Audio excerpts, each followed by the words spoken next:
I'm contemplating and shopping around health insurances right now. My world has completely changed. You are a fucking full-blown adult. So, how many kids? I got catapulted and thrusted into that, man. I got we're going to keep talking over each other. We got a little internet connection thing going on here. You do. I'm trying to watch the video, and every time I feel like you're done talking, yeah, no, you're good. I'm off in the back part of my property near water, and I'm nowhere near my router. So this is kind of the best setup that I can do right now, because like you just mentioned, I've got kids now, so I can't be inside and do a show. It is a little bit loud, so this is kind of I'm trying to find the sweet spot out here to where I'm close enough to the router but far enough away that I'm not bothering anybody. So that's my struggle right now, and now I'm trying to, I'm watching you to see when I can talk and when I can't talk. So it's a little bit of a hiccup. Just stop me if you've heard this one before. Oh, I love it! It's one of the best sounds on the planet. I think you're gonna have to get. It's so refreshing. You're just gonna have to get a long ass Ethernet cable. Just go 150 feet, all out on Amazon. Giant ass Cat 5. It'll work. I have one. Shit, I could do it. I think I have a 75-footer here, actually. 75-footer? That's a pretty big, pretty long cable. I thought I was going to have to run it. I just might move everything a little bit closer. There's some struggles, man. Like, let me describe to you where I'm at right now. So, like, if you walk out the back of my house, I have like kind of a small yard, and there's like a detached shed. That's like a 10 by 12 shed. And that's where I'm at now. And if I go any closer to the house, I'm going to be right next to the air handler. So when that kicks on, you're not going to be able to hear me at all. And I'm not going to be able to hear you at all. So like, I'm kind of right now until I can find a better spot. This is kind of like the best I can do. So I think you're right, man. I'm going to have to go get like a long Cat 5, long Ethernet cable and, snake that thing through a window or something, see if I can get a solid connection. I got faith in you. There's a reason they make them that long for a reason. So like, that's right. Somebody's using them. Yeah, and they're cheap. I don't know how much they used to cost, but I know this one's 75 foot. I think it was $23. I was gonna say, yeah, like $10-15, something like that. You can get those things. Remember when you used to have to try to pay for an HDMI cable, and now they give them to you. Like, you don't even have to buy like an Apple. They just give you HDMI cables now. Same thing with the Cat 5s. I can't tell you how many I've thrown away of the shitty ones that come with stuff. Oh, like the HDMI cables? Yeah. For a while, I was hoarding those things, man. For a while, I was like, man, I'm going to hang on to these things. I'm going to use this one time. Like the little 3-footers, right? Like the 1.5 footers. Yeah, you can't use those for anything. I've got but they'll throw 2 or 3 in there. I go and buy, like, the swivel TV mounts for if you want to put your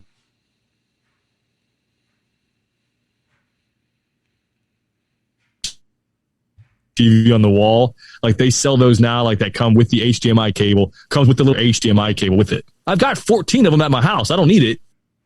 I feel like I'm getting a little something extra. Just winning. It's getting over.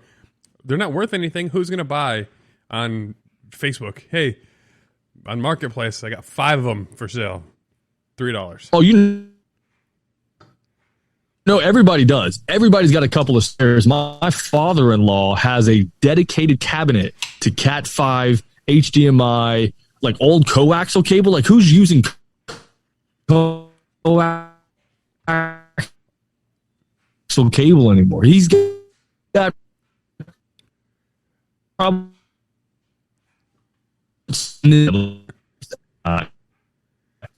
everybody uses it. Is the coax the one that's got the light on the end of it? No, I think the coax is just like the white cable, right? The cable you plug in, like the old cable TV days. Yeah. So I was gonna say, like, I have a bunch of those. The one that plugs into the back of the TV. That's just old school. Yeah, go into your cable box. The optic one. I have that one because my Sonos surround system. Oh yeah, the optic transceiver, whatever that is. What, with the optics transceiver thing? Yeah, because it doesn't have fancy boy surround sound. It doesn't have. It didn't go through HDMI or ARC. It wanted to go through the light. So that's what we're rocking. Follow the light. I feel like a bunch of TVs aren't going to have that anymore for long. Because I don't know. What, the coaxial connector? The light one. The light, yeah. Well, you bring up a good point, though. Talk about things that TVs don't need anymore. When's the last time you seen a cable box? I'm sure they're still out there. I haven't used a cable box in probably... I want to say about 3 or 4 years now. I cut the... What do you use for internet? Because it sucks. Well, it's Spectrum. It's always sucked, but I'm probably at the furthest point away from my house that I can get. Spectrum. Okay. Spectrum does have bad reviews, though, overall. Or should you try to go... Do you want me to try to move closer? Only a couple minutes into this thing. That's fine. What's that? That's fine. You can try. We can try closer. You want to drop the video and see if that helps? Let's try. Let's stop the video first. See if that maybe helps out. That way, we don't have to move everything. That usually does help. It's like the... All right, video's dropped. Now you can't see me. Yeah, now your name just shows up, but that's fine. You're sitting in a closet. It looked like just like I'm in a horror movie. Is that all you can see was just my face? Pretty much. Man, I had lofty plans for this little interview, man. I'm like, I was explaining to you last night, I've got my detached shed is now like kind of my pseudo in progress man cave. I had one in the house. We've got like a 3-2 bedroom. So before we had kids, I had a man cave as one of the rooms. She had like a she cave as the other room, right? She does hair. So it was like kind of like a salon and like a little craft area or whatever. So that was her spot. And then I had the other room and we had the first kid. So I gave that up and moved my man cave out to like the dining room, which I had a bar out there. And it was actually a really cool setup and I loved it. And we had the second kid and then that moved away and out to the shed here. So I'm kind of like building a little, like a man shed out here. And I've got like a TV hung up and it's in progress to get there, man. It's just, it's a process. It's hard, man. Mine happened in a hurry because as soon as I built my little studio, I had like the blankets up on the walls and I had sound panels ready. And after my second episode that I recorded, my wife's like, I'm pregnant. Oh, shit. Well, I guess we're going to have to start. Never mind for the studio. So I just switched all to the master. And then she got sick of seeing me standing there talking on for the podcast. And I don't know, she just didn't like it. She would just sleep anyway. It's not like I'm keeping her awake. She's out. She can sleep through anything. Wait, you do a show in the same room where she's sleeping? Oh, I did for like 8-10 months. That's a heavy sleeper. Oh yeah, nothing bothered her. I'm like the opposite of that. I'm such a light sleeper. If the wind or the air kicks on the wrong way in my room, I can wake up. No shit. Oh yeah. I'm a sound sleeper too. Now I have discovered the only thing that wakes her up is the baby's cries. So there must be something scientifically that actually works for women, because if that monitor and you can hear him struggle for a second or like a half a cry, she wakes up like crazy, like jolts up and looks at the monitor, like snaps out of sleep and she's ready to go. I wish I could wake up like that. She doesn't wake up to an I'm alarm, say, but the baby cry, it's instant. So I don't know how you did when your newest baby was born and was kind of getting the night situations where they wouldn't sleep and they'd wake up and have to go feed them or change them, or monitor go off, the baby starts fussing, it starts to cry, and you're awake, you know she's awake, and it's like the first person that actually shows that they've woken up is the one that's responsible to go get the kid, right? So I would try to be as quiet and as still as possible so I didn't have to get up and go take care of the kid. Yeah, you wake up. She's looking at me through a window right now. I don't know if she can hear what I just said or not, but I may have just exposed my secret. That little half try to keep the same breathing pattern so it doesn't look like anything changed. It's like she doesn't know anything. Or play dumb like I didn't hear it. Right, or when she's like halfway out of bed, you're like, baby, you want me to get it? No, I got it. I'm already up. Oh, okay, all right. Yeah, you show a little bit of effort, right? I only tried for a short Chestnut bit. checkers. I only tried for a short bit, and then she just took over because she stayed on maternity leave, and then I worked 2 full-time jobs. So she did not try to interrupt me because she knew she was going to be home. Well, that's the trade-off there, dude. I was fucking miserable. I can't even lie. I was working 80 hours, but baby was taken care of, bills are paid. Money was a little tighter. Even me working twice as much, money was still tight. But she cooked, she cleaned. Now that she's back to working, our laundry's stacking up. I need some whites done. Yeah. So since those who don't know, who listened back in the SBS days, this is the same Megan, correct? Yes, it is the same Megan. Yeah. I don't know. There wasn't a nickname for her or anything, but no, yeah, it's the same Megan. It's yeah, she never got the CMCC nickname or anything. No, she didn't. No, that's probably one of the reasons why she's still around. She didn't earn that nickname. Yeah, no. But yeah, no, she was around for a little while, man, and towards the end of my run there with Shannon, she became a little bit more a part of my life, and things just kind of progressed, man. It was a good little match for us. She made it through the filtering process, as I used to say, and she's still sticking around, so it's good. Her loss. Yeah. You don't know what you did. Bail. Run. So man, you guys have been together.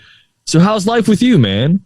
So you work a regular. Okay, let me stop right here because I know that you've got a show that goes on for long before I just came in to do a little segment with you. So stop me if I ask questions that people already know about and are probably bored or tired to hear about. But I don't know much about you, Mike. So you have a full-time job as what's your daytime gig? I am a registered nurse in the home health setting. So I worked for I worked at Sarasota Memorial for a few years, and then left it because I wanted to be home more. Like I wanted to take kids to school, pick them up, not have to worry about who's picking up where, anything like that. So I went to the home health setting. Now I take my daughter to school on the weeks that I have her. I work at people's houses doing their care because they're not sick enough to be at the hospital or at like rehab centers. Come home, call my doctors, go pick up the kid, continue calling, charting at home. A lot of my job is legit sitting on my ass and charting and calling. It's not exciting, but it pays the bills. Like working at the hospital was cool as shit. Like finding pulses and doing codes and, fucking with people's arteries as they just had all these heart procedures. But that's long gone. Now it's a lot of nasty looking wounds and like bed sores. Is that the kind of stuff that you cut out with? The internet thing is still a struggle for us. So like you kind of cut out for most of that. So like, are you doing? Is that the kind of work that you're doing? There's a lot of bed sores. There is. Yeah. I've got a few right now that go from like a butt cheek to the bone. Like fucking inches deep. Or people who are... That just happens from them sitting in one spot for too long, right? It can, if you're old, it can happen in like an hour and a half. It doesn't take any time to start getting a bed sore, so stay up and active. Dang. Jeez. Our beer drinking's not helping it. I feel like I want to get one of those. Our hydration. I don't know, man. Part of me, like, I hear all these struggles that, people as they get older, they go through. And like, this is obviously one like with a bed sore. And then you've got, just random like things that you think about when people get old, like they get Alzheimer's. They start having struggles with like feeding themselves, taking care of themselves. I'm still holding on to that magic pill that someday when I get to that age, some smart scientist that is way more educated than I am is going to have a magic pill. Hey, no, Alzheimer's is gone, buddy. You don't have to worry because that runs in my family. So that's like a thing for me. No, you don't have to worry about that, Rick. Bed sores are a thing of the past. You're done, right? Like no more like degenerative aging. Like you just live out a happy, healthy life and you look like you're 55 for the rest of your days. I'm holding holding on to that, man. I'm holding on to it. It's gonna happen. You're holding on to the 55, looking 55. I would like to look more. I want to look like I'm 55 all the way until it's over. That's what I want to do. Because if you think about it now, right? Like there's your average 70 to 80-year-old guy. You right now, if you picture an 80-year-old guy, you know what he's looking like. You know what he's wearing. He's wearing those big, old guy K-Swiss, right? Or whatever the Velcro shoes are nowadays. So probably some tall socks. A light better because there could be a chill in the air. You don't want to get that draft on the back of your neck. That's right. Like I think the way that an older guy wants to dress and act is changing. Like they're dressing younger, right? They're not necessarily just going into, all right, well, let me go get that tan sweater and the khakis and the polo. I feel like it's changing. Like, do you see? Because I think you live in a little bit more of the older population, right? Are they all still wearing the same kind of stuff, or is it changing? It depends. There are some that really are dressing younger that look like they could walk the red carpet. But yeah, I don't want to have to wear Velcros. I think that's becoming more acceptable. I don't want to rock Velcro shoes. I think that's where I top out. I mean, man, I don't want to start going down that. It's easy though. You think about how much quicker you can get out the door if you're just a zoom. Right? Dude, I'm already fat. So loop, swoop, and pull. I already don't tie my shoes. If I have to wear Velcros, I'm going to be sad. How about the slip-on those, right? Like, doesn't Skechers make a slip-on shoe that's pretty cool now? Like, no Velcro, no tying at all. Are you about to show me a slip-on shoe? I'm rocking some fucking... the Crocs. Yeah. That's because I was messing with water in my defense. Healthcare workers thing though, right? Like a lot of healthcare workers wear those. It's because it's easy to clean because you deal a lot with blood and other bodily secretions. But I'm wearing these. Sounds like fun. I'm wearing these right now because I was actually messing around in the yard because my daughter's slide and shit was up, and I knew my feet were gonna get wet. It's like, well, let me just wear something that I don't care.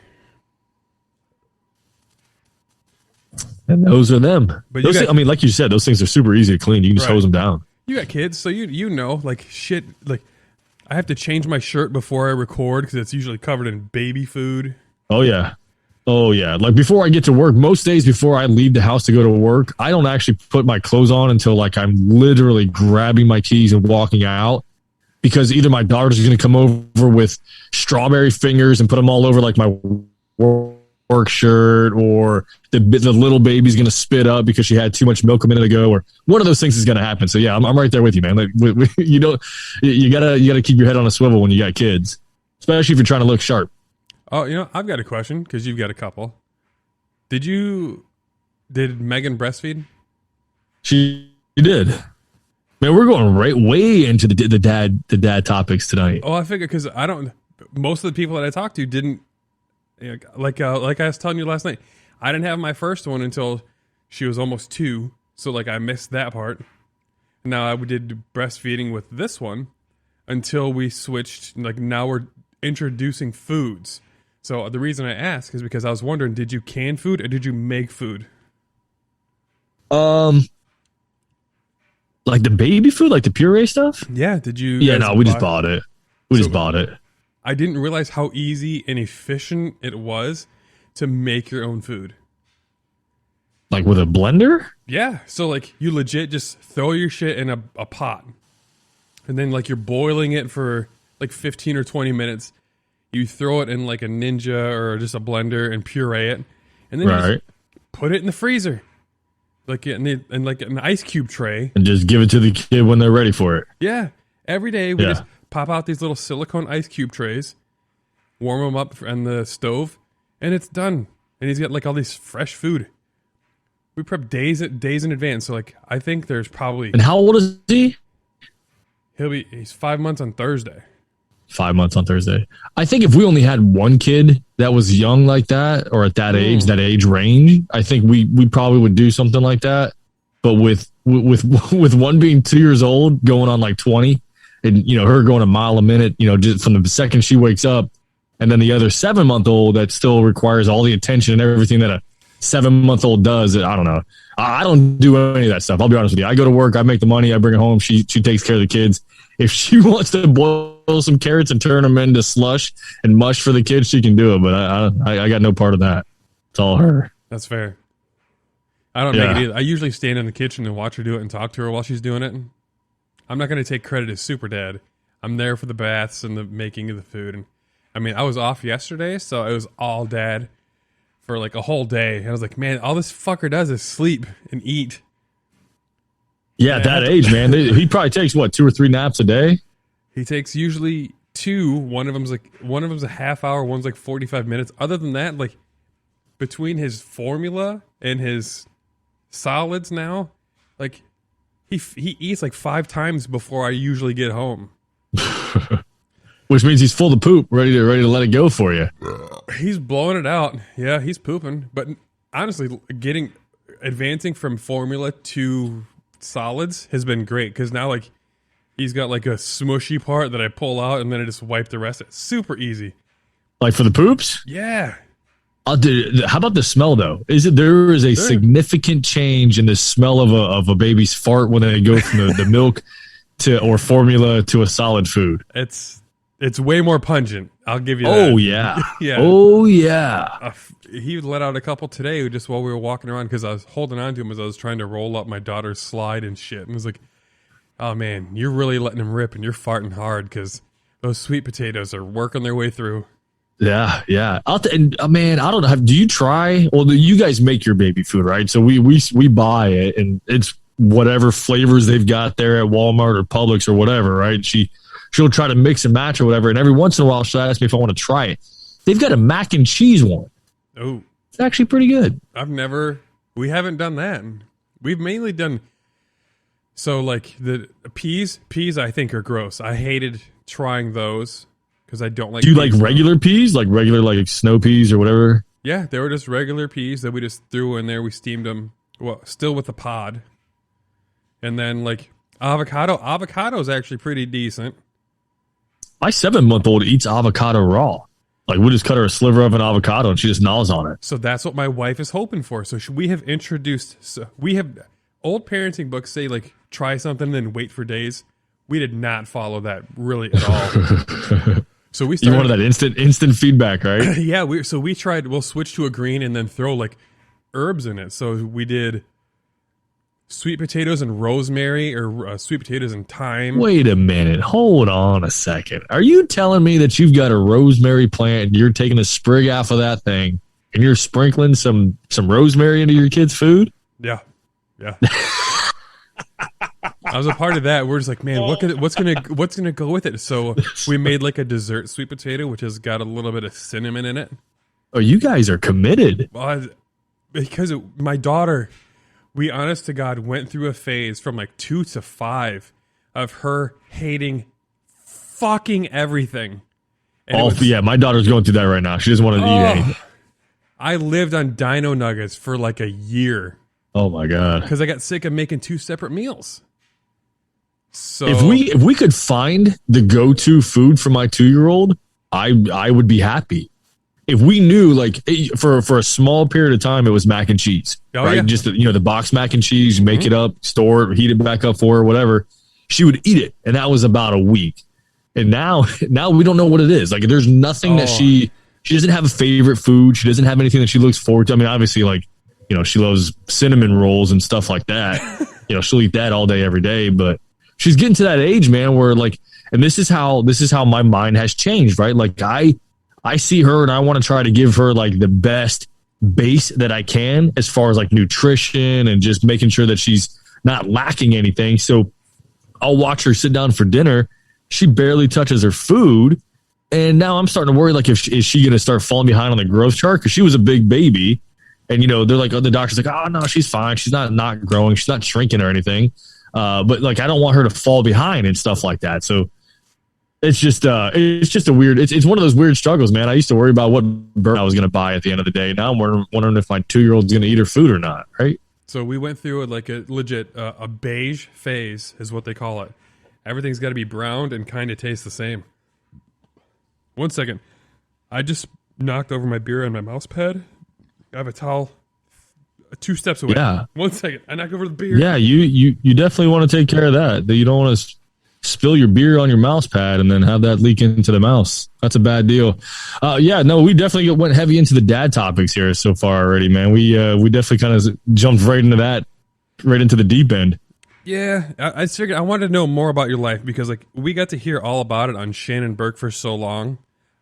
I wanted to try to pick up and see how it's gone since then. And, yeah, I'll tell you what, man. My life has definitely changed. Obviously, I'm not doing radio full time anymore. I'm in a corporate setting, kind of, working, that 9 to 5 type of schedule. But yeah, you kind of mentioned, getting to know like what my life is like now. I'm full on dad guy. Like I'm full dad guy. I bought a house. I got, 2 cars, the 401k, I am domesticated as can be. And look, it's a 180 from what the life I lived when I was doing radio, but man, I love it. There's something about being a dad that really kind of hits home to me. And I like kind of being that guy that can shape a little young human being into hopefully being not a shithead later in life, right? Like that's the whole goal is to not have your kid be a shithead.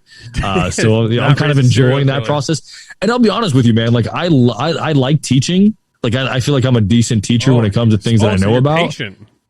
No, not patient at all. I do lack that. My wife will remind me about that every day. I do not have patience. No, I don't have patience, but I like to teach. And, I think so for me, the neat part about being a dad is kind of like showing her something and then stepping back and watching those wheels turn and then her slowly figure it out and start to pick it up. And all of a sudden one day she's doing it on her own. So so when you finally get to see, when you're looking at them as they get it and they understand what you're trying to say that whole time. Yeah. And you see that light bulb go off. That's where for me, yeah, that's a big thing for me. That's a huge payoff for me. Yeah. And like little things for me too. Like I wake up with the girls, like my wife will, thankfully now, they sleep through the night, right? Which is a big thing as a parent. All you parents out there know how big and important that is, right? So now that she's not getting up through the night, I will get up in the morning at, 5 or 6, whenever the girls get up, and just, let her sleep for another hour or two. And so like little things that she learns and does on her own, which I think are very cool, like to go in the morning and open up all the blinds and let the sunlight into the house. Like for her to spin that little rod to open the blinds up, she knows how to do that now. Like, and that's, it takes a little bit of hand-eye coordination, takes a little bit of dexterity. But for me to kind of see her go from hanging out on my arm and me kind of turning it in her hand, for her to now just kind of go running over there and climb up onto the couch, grab it with one hand, and she goes spinning and spinning and spinning. And then she goes, she can see the outside world. And that, little things like that for me are like one of the bigger payoffs as far as being a dad goes. I think that people from the Shannon Burke Show are going to love to hear that. Because you guys, as much as I did love it, you guys were a raunchy show, which I fucking loved. So like to hear like that human side is pretty great, which I think people loved hearing Shannon talk about his daughter when she was doing all her swimming and shit. Yeah. So, yeah, she's amazing, man. I know that he's super proud of her, man, and just kind of being watching it from a removed position, man. It's pretty neat. She's an incredible girl. She's super smart, man, and she's obviously a really good athlete, doing the swimming stuff and everything. And I know Shannon's super proud of her, man. So yeah, it's nice to kind of be able to talk about that stuff. Everybody loves the dick and fart jokes. Everybody kind of loves the bust balls, but there is another side of life, right? There is a whole other side of the world. And, you even mentioned, kind of being in the healthcare industry. I almost wanted to crack that Corona topic with you, right? The whole pandemic and everything. And I'm sure you've beat it into the ground over the last year and a half or however long it's been. But actually I didn't because things that got tagged with it were getting removed off of YouTube for a long time. So that's one of the reasons why my podcast quickly deviated from healthcare, because as like I just getting censored. I did my 1-year anniversary. Like we didn't do a podcast for it, but as soon as I released my first episode was the NFL draft.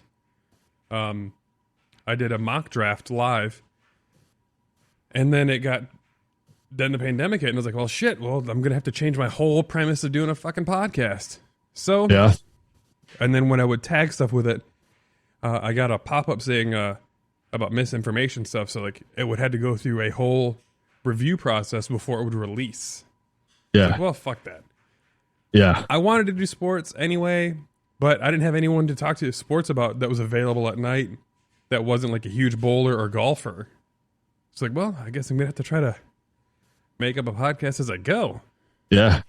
Broaden the range there. So were you like, as far as like the IO stuff, obviously you were a Shannon Burke guy. Did you ever do, I think we even talked a little bit about Hunting the Beast. Were you ever into like the conspiracy show, like the Dangerous Conversation? Did you get into that? I did quite a few alleged conversations. He was always a super approachable guy. Yeah. Because, so during the IO days, I did a show with Sean Raz. Yeah. That's how I got into Radio IO, was Sean Raz. He did the conspiracy corner and shit. Sean Raz lived less than 1 mile from my house when he was doing Conspiracy Corner. Really? So I got to do his show, like Raz Radio Live. Yeah. Which turned into me doing Gonzo Radio on his show, on his channel. And then Drunk and Disorderly on Fridays. Yeah, how about that, man? You're bringing up some names, man. I haven't heard those names in a while. Small world. And I don't think he does it. He still has all the IP shit with like Tune In and shit, but I don't think he does. He was hosting for a while, right? Wasn't he hosting a bunch of different shows? A bunch. That was his thing for a minute? Yeah. I think if he would have kept with it at the right time with good internet speed, he could have probably blossomed into a little baby Alex Jones if he wanted to, because he had some good-ass conspiracies. Well, I'll tell you, the reason why I brought that up is because, we're talking about the different sides of life and everything. And, there's the raunchiness that was on SBS. There's the family stuff that we've kind of talked about now. But man, with all the stuff that's happened in the world, and well, especially like the last 15, 16 months, the conspiracy side of things, man, I don't know if anybody else is like this, but I think back, obviously, talking about Ledge and Dangerous Conversation could be a whole show in itself, but to think about, what Sean Raz and, Rob Revere and the Ledges of the world we're talking about, 10 years ago, and to see that sort of stuff being exposed now, man, if you can't look back on that and be like, man, I wish I would have dove a little bit deeper into that. I wish I would have sunk my teeth into that a little bit more. I wish I would have looked into this a little bit more. Cryptocurrency. What's up with cryptocurrency, man? We could be millionaires right now. GameStop, right? You know what I mean? The cryptocurrency world is taking off. It's nuts right now. I have GameStop and I have Dogecoin. Do you? I do. I haven't pulled the trigger on anything, man. I want to. I just haven't done it yet. I mean, you could probably still get on Doge. That's but it's almost up at like, it's at 30 right now. Is that what it is? I can tell you exactly what it's at because I have like 500-600 shares of it. Yeah, I got a buddy of mine that put a couple thousand shares on. I think he's waiting for it to get to 40 cents, and he's going to cash out. It's at 30 now. It got up to 43 cents on Monday or Tuesday.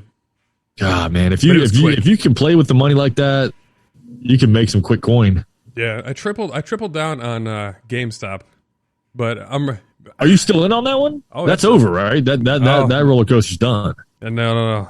You got to follow the deep dives, man. The deep dives are saying that shit because there's over 100% of its stock is not physically held by people because so many people have shorted it.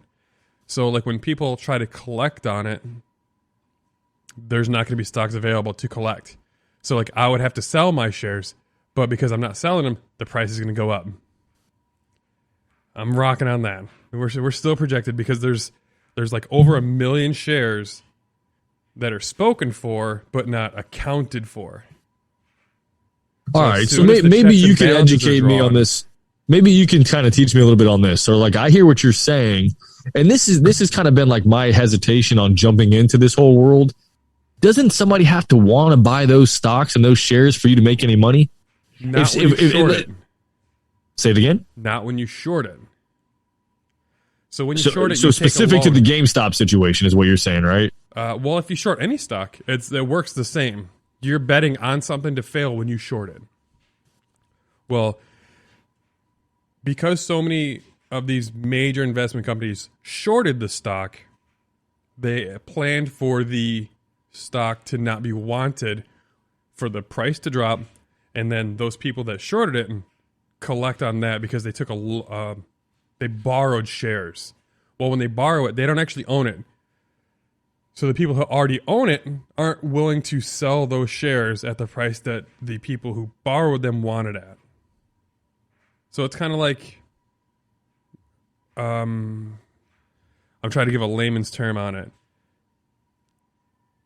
I don't have a great example, but it's like it's just like tickets. It's almost like scalping tickets, saying that you're going to have these available when you come to the ballpark on Sunday, but you're expecting nobody to buy tickets, so they're going to be available at a cheap price, but you agreed on a more expensive price before the game. So you get to the game, this guy who's scalping tickets that you agreed with wanted them at $40, but they're available from everybody else at like $80. Well, why am I going to pay 80? You borrow from the borrowed guy. If people keep buying the borrowed shares at 40, no one's going to buy at 80. It's going to drive the price down, and all the price difference is going to go to the person who bought it on loan, and they're going to make all their money on the interest rate. It's super weird, and it is way more complicated. But I do. Yeah, I'm not gonna lie, I'm confused. You lost me back there. I started to follow. I think it's the borrowing part of it that I don't necessarily understand. But nonetheless, though, man, that's just another side of the world that, you know, if we all could have a time machine, a DeLorean, right, go back and buy some Apple stock, or go back and take heed, or you know, put some money into some of these stocks, I mean, we'd all be in a better spot, right? But it's one of those fun conversations you get to go back and sort of, you know, talk about it and relive it. Yeah, so I was following the GameStop stock at the $15 mark. So I didn't buy that. I bought it. What's it at now? It's at $159.30. $159.30. Jeez. I bought it at 35 and 40. Well, I should have followed my gut sooner. I didn't. But I'm still right. It's a risk, though, man. It's a big risk, though, because you're literally like, for me, like, to play stocks, it's almost like going and buying a scratch off. You got to almost consider that you're throwing that money away, because if you don't get anything back, you can't be really pissed off about it. It's the risk. Totally. And I would, you know what I mean? I am a fan of researching shit, whether it's my home security system, my surround sound, my TVs, game systems. Like, I research everything that I do, so I make a calculated risk every time. The wife's like, well, you should, because you like that aspect of it, you should go and invest in stocks. Like, yeah, but if I'm going to do that, I can't be working the 9 to 5 the way that we make a good living now. I don't want to risk not guaranteed income and then just go and be like, oh, well, sorry, babe, the stock market didn't work in my favor today. Yeah. So I don't do that because the risk. Yeah, I could make a couple $100,000 if that stock that I was thinking about hits. I could also lose our house. So I'm so fucking scared to do it. I have so many stocks that I've had saved in transactions, but because like we don't have a huge amount of savings, I was like, I'll pull out now, bam, and then 2 months down the road, it's quadrupled. Like, sorry, babe. Now you're kicking yourself in the ass. You could have been driving. Yeah, could have been driving that Tesla or that new Porsche or whatever you wanted, right? I know you want the Porsche Macan, baby, but we're living on a Chrysler income. Hey, man, that Volkswagen still starts, don't it? You know what? Now, since we've talked about dad stuff, what kind of car do you drive? I got a truck. Oh, so you're a man. I got a truck now. I'll tell you what, though. The funny thing is I got a bunch of shit for this. I ended up having a red car for a little while. And that was a big... Well, that was a big thing back in the day. Is there was a topic on Shannon's show about like, how would you? So the gist of the conversation was that if you were the breadwinner and you were going to buy a car for your significant other, like obviously now in 2021 you can't say it's a guy and you're going to buy a car for the stay-at-home mom, right? So if you exactly the LMNOP people, right? If you are the breadwinner and you make most of the money and you are able to afford your significant other the lifestyle of staying at home, and you guys decide it's time to get a car, if you go and get a car and you would let her or him pick out everything about the car that they like about it, and your only caveat is that, hey, look, I just don't like red cars. If I'm going to buy this thing, get whatever you want. Just don't get a red car. I don't want to see a red car in my driveway. I don't want to have to drive the red car because you're parked behind me one day.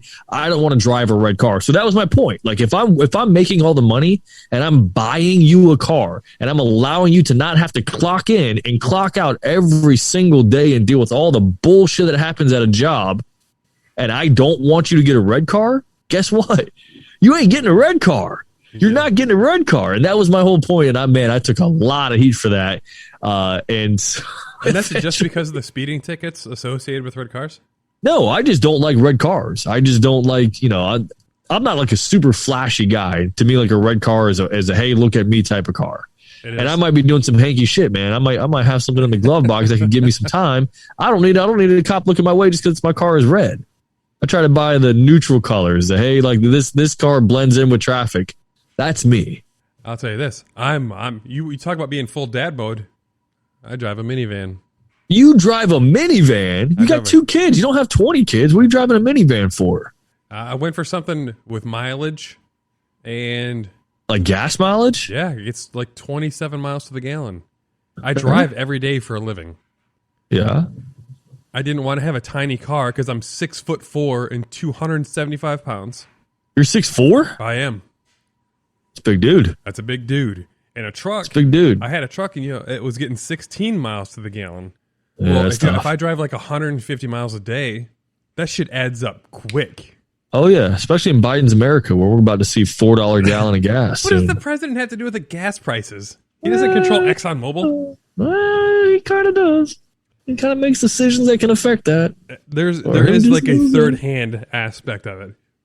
Because of policy set forth, I do realize you can control gas prices secondarily, but not directly. Yeah. Anyway. Yeah, that's another topic. Yes, and I know Shannon was like a poli-sci major, and he's a hardcore Republican. I get that. But as a healthcare worker, I'm liberal because I've watched too many poor people not be able to afford their medications. So, like, we don't have to agree because we're so different-sided on how we would see it from different aspects. So let's jump down that rabbit hole for a second. Okay. When you see somebody, and look, I don't want to. Okay, anytime you preface a statement, it almost kind of like cancels it. Not to be an asshole, but I'm about to be an asshole. Yeah. Right? I got so. You. I don't want to sound cold-hearted, right? Because everybody cuts their own deal. Everybody makes their own decisions in life. But when you, as a healthcare worker who have made the right decisions, so from on the surface level, I don't know everything about you, but it seems like you got a pretty decent head on your shoulders. You're doing okay in life. Mm-hmm. You've made the right choices along the way. You've also had the chance to make bad choices along the way, and you chose to make good choices. So when you look at that person that can't afford their medicine, does any part of you wonder, I wonder what mistakes they decided, fuck it, I'm going to make this mistake instead of the responsible one, and I'll worry about that later. I'll let it be somebody else's problem later versus them saying, okay, you know what, if I make this mistake, that could mess with me down the line. I'm not going to do that. Does that ever cross your mind when you see that sort of thing, when you have empathy for those people that can't pay their prescription bills? All the time.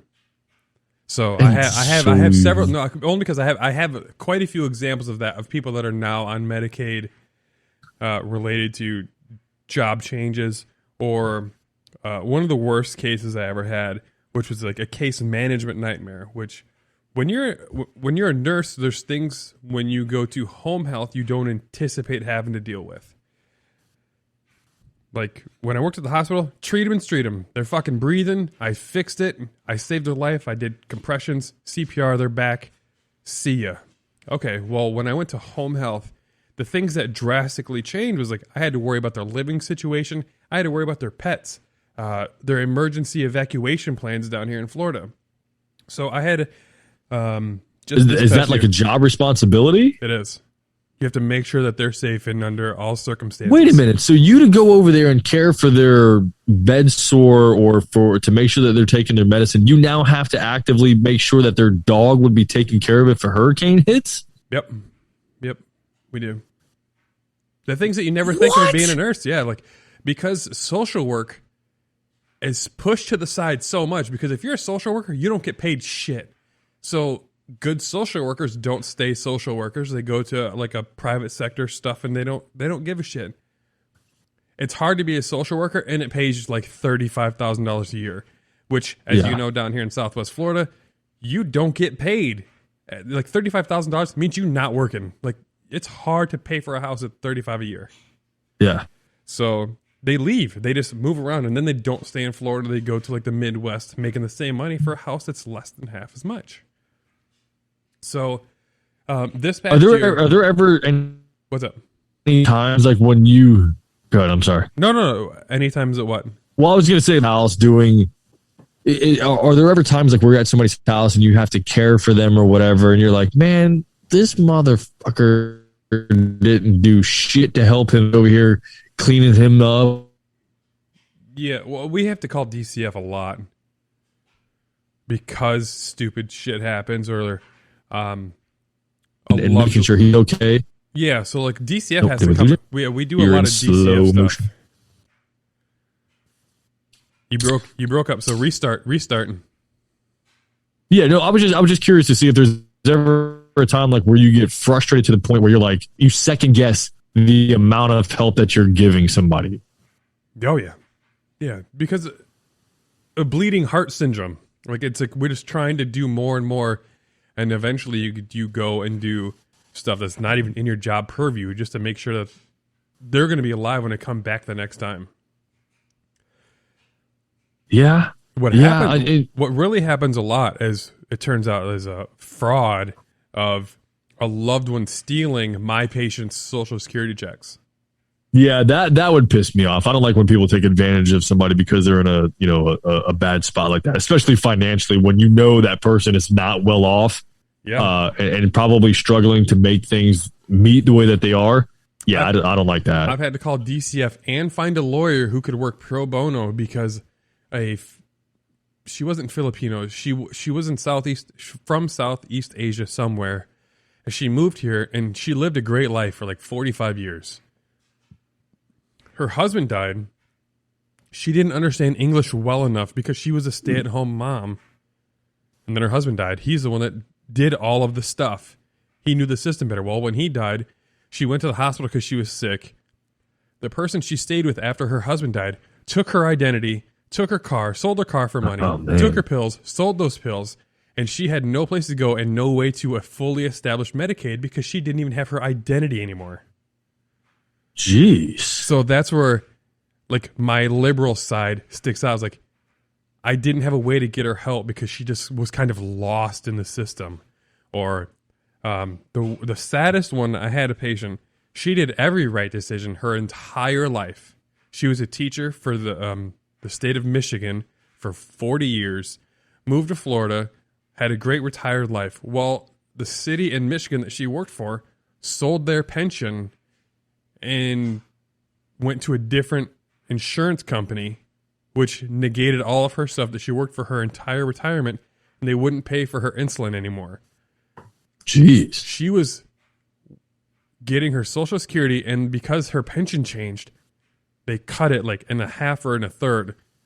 She was in a fight to decide whether she wanted her insulin or food. That was rough. That was hard to do. That took a few months to try to get her lined up with food banks and Meals on Wheels and making sure that she could eat food and take drugs so she wouldn't die in a fucking diabetic coma. Well, I will say that I'm happy that there are people like you out there. I don't think I have that. I care. I think I care. Like I'm not like a heartless bastard. I just don't think that I care that much. Also, that's a thing. It's honestly a part of it is you don't have to care that much. You just have to know what's right and wrong, and then know how to fix it. Yeah, but in order to, even if you have all of that knowledge of what's right and what's wrong, and the knowledge of knowing how to fix it, you still got to care in order to do it.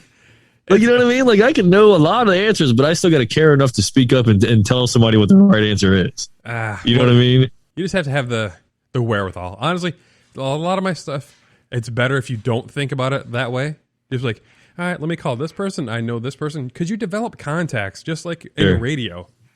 Well, I know this guy. He was an intern. I saw he got promoted to a full-time spot, so we're friends. I'll text him. And like, nursing is all about who you know for so much stuff, because a lot of the times your boss doesn't know what the fuck's going on anyway. So what did you have like any? Well, I guess I'm sure your job changed, like as far as when COVID hit and everything like that. Did you have any? Did you ever get close to contracting COVID or? I've taken care of several patients that had it. Yeah. I never got it. What's your stance on the whole COVID thing? My stance changed a lot on it when I had friends who were younger than me with like 8% body fat, and they were still struggling to breathe months later. Yeah. It's like, it seemed a whole lot of nothing, and I didn't have to take patients because, you know, the wife was pregnant at the time, so like I could really brush off a lot of like, oh, sucks to be you guys. Good luck taking care of that patient. Don't assign it to me. And then I took one on accident one time. But as long as you followed wear your mask, wear your gloves, stay distanced if you can. I didn't catch it. I've probably had 15 patients total during this whole pandemic that had it. And I think by now a lot of people have been in pretty close contact with somebody that's had it. Mm-hmm. And just by sheer numbers. I did learn some things about vitamin D that really is like, oh shit, it's that important. So like if you take a vitamin D supplement, it doesn't have a chance to gather strength during the incubation period. That's interesting that you say that, because my physician, when this whole thing started, he's like, Rick, take your vitamin D. You got a vitamin, because I, for whatever reason, have a vitamin D deficiency. And he's like, you need to take a supplement. I'm like, okay, whatever. And the next time I came in, he looked at my levels, whatever, from the blood work. He's like, you're not taking your vitamin D, are you? And I said, no. He kind of knows a couple of people on radio, so he doesn't talk to me like a regular doctor. He's like, Rick, what the fuck are you doing? I told you to take the vitamin D. I'm telling you that it works. Take the vitamin D unless you want to catch this thing. So I've been taking it, and I've been around a lot of people that I've had like direct contact, like in a car with somebody who told me like the following couple of days, hey, but I tested positive. And I don't know if it's because of the vitamin D that I was taking every single day, but there might be some validity to that, you know? There's something about Cytokine Storm, which is, it's a white blood cell, and it doesn't have a chance to replicate the same way if you have the proper defense mechanisms. It doesn't let it replicate the same way, so it just kind of deformed cells in it. I don't understand all of it either. I was listening to a couple of infectious disease doctors down here talk about it, and they talked about cytokine storms, where like once you contract it and during the incubation period, if you're properly defensed, they don't get to replicate the same way, and it just ends up dying in your white blood cells, and then you shit it out. It's like, well, it's a pretty. Yeah. I'll take it. I'll let this shit die off. Look, I mean, I don't want to chance it. Like I feel like it's one of those things. It's almost like the ocean, right? You know it's there. You want to have a healthy respect for it. You know what I mean? But you don't want to be scared of it.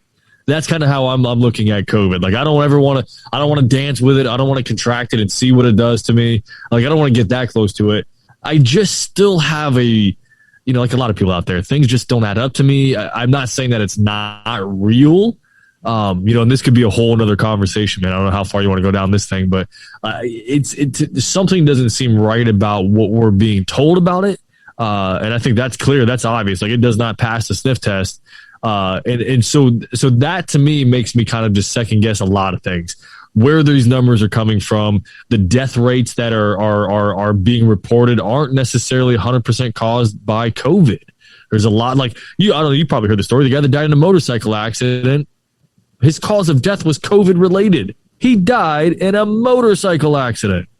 Stuff like that to me. I do think hospitals, for quite a while, hospitals were getting a boost. If you could put COVID on a diagnosis code. Yeah. Because there was a huge bonus. If you had a patient that had COVID, Medicare, I think, waived a lot of their checks and balances. I don't know. That's how I heard it was like a $1,700 credit per patient that died of COVID related issues. It could have been more than that. It really could have. I mean, that's a lot of money, man. You start talking about the thousands of people that are quote unquote dying from this, and you can put a grand on each one of them. That's a lot of money. It is. Healthcare itself is fucked. That's where we talked about like the liberal side of it. I think everyone should have like a Medicare for all, because like everyone complains that, oh, you have to wait if everyone's on Medicare. Dude, I've had to find so many fucking doctors with their insurance. You have to fucking wait anyway. The quickest I can get a patient in right now. So see, today's 4/21. The soonest I can get a new patient assessed by a doctor is July. Wow. Just to be seen by a doctor, just to develop a relationship and have a doctor that would see the patient. We're just fucked. I don't know if everyone should be private, everyone should be Medicare. Something's got to be fixed. That's all I'm saying. So are you going to get the vaccination? Yeah. Yep. I had to talk Have to you my already boss gotten about it? I haven't got it, but I had to talk to my boss about it because nothing got returned back to me to get it. I don't know if it was an age thing, if I didn't click the right box on something. She said that she had patients here in Charlotte County having issues with getting registered with a certain age bracket. So she's still supposed to send me a fucking link to register for it as someone who's less than 35. What is... So you're a fairly young guy, like you're in your 30s. Yep, seem like you're in decent shape. What does a guy like you have to worry about getting a vaccination for? I mean, I don't have to worry about it. Like, my wife's been breastfeeding, so she's not getting it because when they first started talking about it, they didn't want you to get it if you're breastfeeding. Yeah. I have no qualms about getting it. I just take so many fucking So what's the point of getting it? And I'll make the full circle point on this after you answer this question. What is the point of getting it, right? Like if you get the vaccination, let's just take another disease, smallpox, polio. You take that vaccination, you're not going to get it. You're not going to get the disease. Therefore, any issues that could, or any chance of contracting that polio, any chance of contracting that, whatever, insert the disease right there. Like you really have a small chance of contracting it. People that are getting the corona vaccine still have a chance of catching it, are catching it, and still have to wear masks. What is the point of getting the shot if nothing is changing? You don't see any benefit of getting the shot. Why get it? I think it's because of the long-term effects of on the respiratory side of the of COVID. So, like my friend Armando, who before the vaccination came out, he got it, and he's still having respiratory issues. Friend Claudia, she got it. She had to get transfused with someone who'd already had it. She had to get the platelets or whatever it was because she was still having issues, and she just couldn't get over it. So the reason you get the vaccine is to greatly reduce how bad it is when you get it. Okay. That's probably one of the better explanations I've heard when I've asked that question. Yeah, so I know. But the problem I have with it is that you get the vaccination, you can still get it.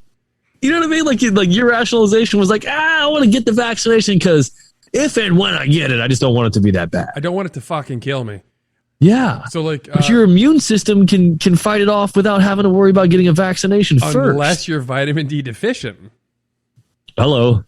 So like when you talk about being vitamin D deficient and you get it, your body can't prevent it from replicating at such a speed that it won't just take over your whole body. So when you have a good amount of vitamin D, you prevent the cytokine storm, which is what the infectious disease doctor was talking about, because the speed that it replicates is faster than you make the white blood cells to fight it off. So it eventually just takes over until you can get that herd immunity. Just overwhelms it.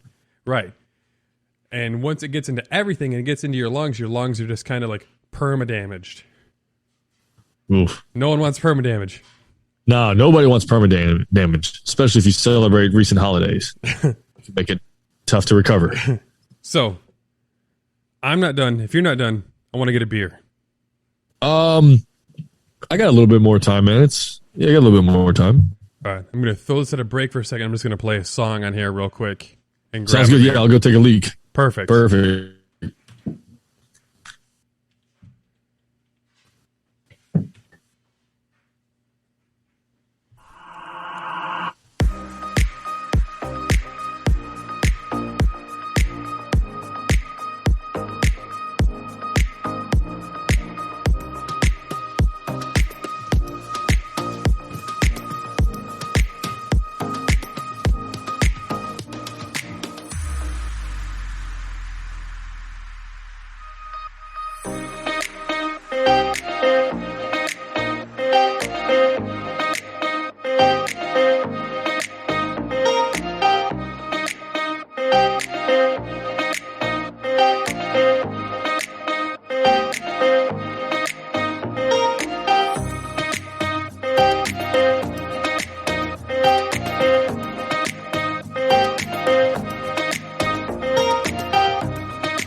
I don't know if Rick's back. I'm back.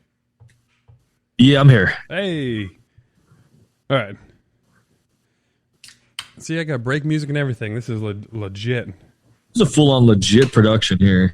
It's not bad, you know, as long as you pay a couple bucks. Like, I bought that song for my son before he was born. It's like, this is Jack's song. So, like, it's published on Spotify and everything. What do you mean you bought the song? Like, you downloaded it? No, I paid a guy to create me a song that I would You own. had a guy write you a song for your kid? Yeah. Man, I feel like the worst dad ever. I got a playlist. I got a playlist of 6 songs. Don't tell my wife that. She's gonna hold that over my head. Well, you don't have a song for your daughter, do you? I don't have one for my daughter, but I have one for my son. But it's only because I'm in that situation now that I can do that. It had nothing to do with lack of love or anything like that. Did you do like that little Facebook thing where you can like, I don't know, give them a couple of ideas and the type of style of music you want and they make it for you? How did you get the song written for your son? So through this time of making this podcast, I met a dude who is an EMT, and like it was just what he was doing on the side, and his name is Pocket Grooves on Instagram. Love that name. Yeah, right. It's pretty perfect because he makes all these little 15-second clips. Like, you know what, man, I'm gonna get in contact with you, and then it worked out perfectly. So I got a hold of him. I was like, let's make this and let's publish this. So like I published a small little playlist on Spotify after he made some songs, and I gave him, I don't know, 20 ideas of artists and like 40 song ideas or so. And we discussed what we wanted on there. So if your camera's working, let's see if it'll zoom in and fix that. There it is. Yeah. Look at that. It's a whole thing. Yeah. Whole playlist right there. It's ready to roll. So, is it all like the techno EDM stuff that I just heard, or what? Yeah, pretty much, because it's easy. Because I can't write a country song for him. I'm not going to write a hardcore. The next step would be to do a few songs that have like a guitar riff in it. Because look, I'll be honest with you. You and I can write a country song right now. Oh, probably. Being a writer for country music is probably one of the easiest jobs in the world. It is, and I will. You will never change my mind on this. I could literally make up a hook to a country song by looking at the shit that's on my table right in front of me right now. 2 empty cans of Miller Lite and a half-dead cell phone. Sitting staring at the screen, wishing I could just get home. Boom, right there, Nailed Mr. it. Meyer. That's a hook. That's a banger right there. But I don't know how to write chord music. Oh, well, leave that to somebody else. Oh, well, that's what he does. And now I don't have to write lyrics, and he does all the chord music. So I see you got like some Chicago Cubs. You got a little Bears jersey in the background. Are you from that area? Oh yeah, up there, right on the border. I grew up in South Beloit, Illinois, born in Beloit, Wisconsin. You do not have the Illinois accent that you typically hear from people, which is the Yooper accent either. The Yooper. Yeah. Oh, how you doing? Don't you know? Oh yeah, don't you know there? Yeah. So like that's up. Like once you get to the middle of Wisconsin, it gets super northern redneck, and then like, a Chicago accent. It's just a little different than the way I talk, but it's just a little bit more of an aggressive tone. Yeah. Isn't it? I thought it was like isn't it Illinois that has like the A's? Like the A's are really oddly pronounced. Oh, hey. I could have that wrong. That's Canada and northern Wisconsin. Well, no, I mean I know that one, but there is like a I thought it was somewhere in the Midwest right there where like the A's are very like drawn out or something. I don't know. Oh yeah, that's not far where I'm from actually. It's more towards the Great Lakes. Okay, so, like, all right. Another 15 miles and I would probably have that hard A. You know what's weird too is like I'm born and raised right here in like the Tampa, St. Pete, Florida area. So to think of like an area of this country where there are multiple like accents, you know what I mean, and dialects that come about just from like different pronunciations. That's kind of interesting to me to think that you might drive an hour or two this way and people are talking totally different. Down here you either get country ass guy or you get kind of regular dude. I didn't realize how much of an accent Sarasota has. Until you talk to someone that was born in Sarasota in the 40s and 50s, there is some country ass accents. Yeah. Yeah. And it's like, oh, we were here first. You guys just don't know yet. It's like, wait, where are you from? Like, I was born and raised here. Y'all flew here. We grew here. That's That's actually what my shirt says right now. That's an awesome way to put it. My wife can put that. She was born and raised in Bradenton. Yeah, there's not a whole lot left, man. I mean, I'm born and raised right here in St. Pete. If there was something that took me out of this area, man, it would have to be something pretty juicy because this is one of the better. Besides the god awful heat that we're about to enter into for the rest of the year, you can't beat this area, man. Like I love to fish. You've never wanted snow. It's like my wife. Okay, no, can we go up there? We want to see like a fresh snow. It's like, no, you don't. You want to see the movie version of snow, right? Exactly. Yeah. So that's that. I'm that guy. Like I want to see. Ideally, eventually, one day, I'd like to go live somewhere where I could see the seasons change because I've never seen that. Right? Like I've never seen it go from bare, bones cold of January, February into the spring blossoming summer and then into the fall leaves dropping and see that. I've never seen that. So to me, that is a very interesting part of life that I haven't experienced yet. Hopefully one day I will. It's hard. But every time I do, people say, be careful what you wish for when you have to go out there at 5, 6 o'clock in the morning and shovel your ass out of the driveway so you can get to work. It's not as great as people make it sound. That's even worse than that. So like before bed, you're going to have to snow blow. And then if it's still snowing during that process, you're going to have to set a fucking alarm to do it at the midway point, like 2 to 3. What? Because if it gets more than a foot, like sometimes your snowblower bogged down, and there's not much more back-breaking work than shoveling a fucking driveway, especially when the snowplow pushed another 2 feet into the exit of your driveway.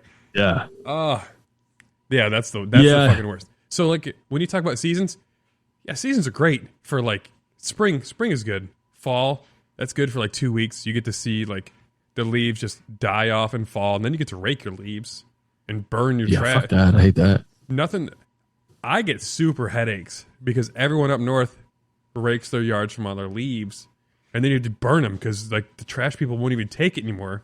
Well, it's a shit ton of leaves to begin with. If you've ever had to rake your yard, it's a lot of leaves. You don't realize how many leaves are on a tree until they turn brown and fall off your fucking tree, and then it's like, you've got this naked tree for Halloween. That's it.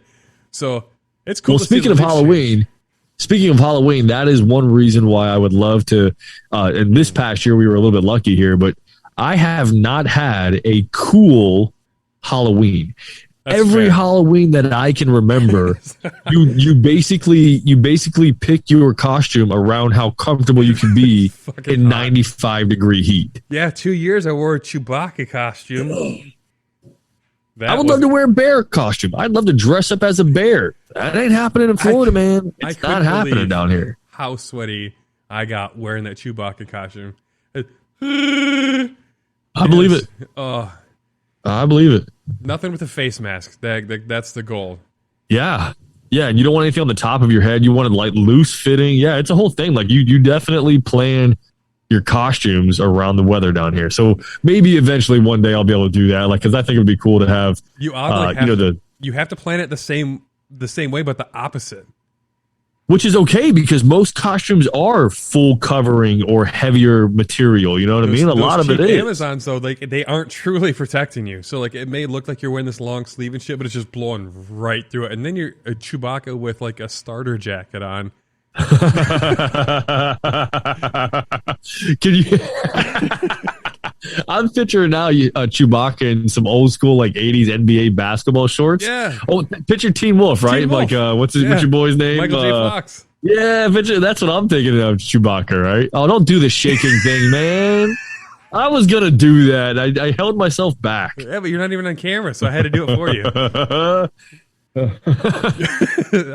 I could feel you ready to do it in the shake. So I was like, I did. I almost even said something about shaking during that joke. Oh, you know what? There's a couple. You get a pass. You're in healthcare. You get a pass. I can't do that. I can. I'm doing it out of sympathy for the ones I care for. It's right. The second I say that, I start to develop ALS or whatever he's got. So, wait, hold on. I have a super. It's going to be offensive when you think about it, but I have a question, and it's not related to anything to what we've talked about, but I heard the question asked, and I was like, I got to ask that to someone on the podcast, and I didn't know what to do, so I wrote it down. All right, say your dick cures cancer, all right? It's a superpower I'm going to grant you. But you have to have sex with them to completion in order to cure your cancer. You're going to take the power, right? Okay, hold on. I feel like this is a loaded question. Let me make sure I have this right. You're telling me that all of a sudden I can be gifted the power to take away somebody's cancer, but in order to do that, I have to. My dick is the thing that can get rid of the cancer, and in order for that to happen, I have to put my dick into that person. Correct. And you've not specified whether this is a male or female at this point, have you? I have not. You have not. That is why I'm questioning it. I don't know. Yeah. Little stuff like your wife, you're going to cure her, obviously. Are you? Gonna I'll take care of her a couple times. Are you going to cure her dad? Nah. He's lived a good life, man. He's done his time. He's got a full life. You know, what about those poor little kids at St. Jude's? Okay, see, look now, and see, you're still doing the shaking thing from Michael J. Fox. Now you've just combined two jokes, and I feel bad. Oh, so like, are you gonna, like, you got a little kid with cancer, you can cure them, but you have to have sex with them. You do it? No, man, this is getting weird, man. No, everybody's gonna have cancer except for hot chicks. Everyone's gonna have to go. Everybody but hot chicks, and big booty bitches. That's the same exact answer that I'd heard too from the people who posed the question. Only hot chicks are gonna get cured with cancer. Yeah, family's got to go.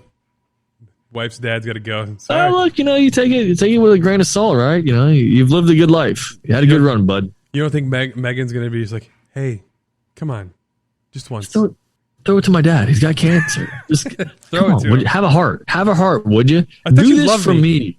Yeah, I thought you loved me. Why aren't you sticking it to him? Oh, that's weird. I think my wife's dad's got to go too. Oh yeah, yeah. That's a tough one, man. That's a tough one. I like to think that like I'm a philanthropist or a humanitarian, but not when you put it like that. Oh, the wife said I'm as selfish as it gets when it comes down to that. I'm a selfish bastard now. She said I better save him. So, is there any other way, Doc? We'll have to discuss what's going to be in it for me because that's going to be traumatizing for both me and him. Yeah, that's a tough one. Let's rock, paper, scissors, man. At least start there. I need an out. I need some sort of out. Look, hey, I chose rock. You chose you chose scissors. I win. You're out. Yeah. So sorry, bud. You should have picked paper. Should have picked paper. You'd have had yourself another life. As it stands, you still have cancer. Yeah, so it's gonna take you away. And I'll be damned if that Hawaiian Tropic swimsuit team all of a sudden got cancer and I'm the only guy around. So I'll keep my falling grenade for that one. Yeah, I'm at that point in time I am a man of the people. I'm just a giver. That's right. I try to do it. I give back. It's a curse. I care too much. It's a curse. I care too much. Oh, I'm sorry. I had to ask that one. But I guess you answered right. Yeah. No laws broken. No. And really, if you're just trying to make it for future generations, now, like, if you're to completion, the odds are you're going to knock a couple of them up. Well, so, you're advancing a more attractive generation. Well, that's a good point. Now you have kind of control of the population, right? It's almost population control at that point. Like you're like, okay, well, look, you're definitely not fitting my mold. See, now this is getting to some Hitler type stuff here. You're now trying to create a super race, is what this is boiling down to, right? It's a superior race. Yeah, this is getting into a dicey, slippery. Dude too.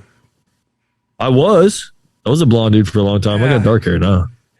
You got some hue. You get some blonde hue to it. It's not. My wife goes to get her hair done every 6 weeks or something. So she's a blonde too. Oh, 4. Okay, thanks, babe. We'll have to do a double date sometime. Let Megan on. So my wife does hair, and I can't be any. You may or may not remember this. I'm a cheap bastard. I do not like spending my money. I like to keep it whenever I can. And paying somebody, $15, $20 for a haircut sucked.